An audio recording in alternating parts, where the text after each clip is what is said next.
Pre, tamo na? Ha? Aw. Makausad lang kita kasako niyan. Pwede na yun na. May pan, sura na kita, may pampulutan pa. Yan. Yan si Paribrad. Paribrad natin. Yun na yan. Ito yung kinukuha niya.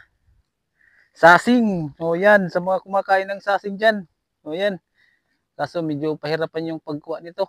Kasi mabilis siyang umailalim. Dapat nasa timing yung pagkuhan mo. Pagbukad. Ayan. Daw. Pan-export yan mga idol. Kaya mahirap siyang kunin. Tsaka dapat marunong kang tumingin ng kuhan. Kayang parang bahay-bahay niya. Yan yung hunting hero ng sasing. Yan. Pagmumukbang kami mamaya mga idol. Yan. Yan yung kuha niya. Ito yung balat. Balat. Tsaka mga sasing. Tsaka may mga sihi din. Ito, punaw. Punaw. Tsaka ito yung kuhan. Ayan. Kinagat yung kuhan. Sasing. Masakit yan makakagat. Kalintugas. Yan.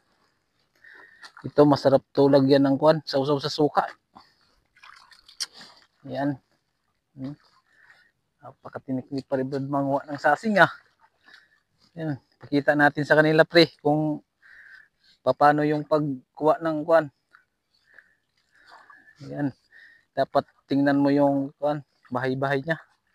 Yung parang bahay niya tsaka bago mo tipay.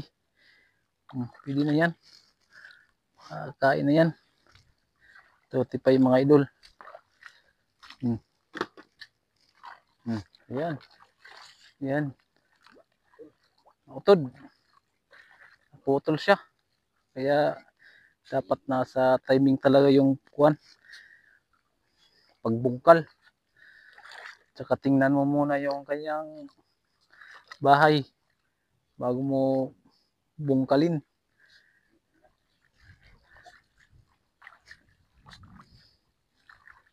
Kadol ay takasako. Tantad pagalinda ko nahubas no. Ay siguro ni. Yung siguro dako sin patay kan sa asing ka. Yan. Kita, pre. Yan.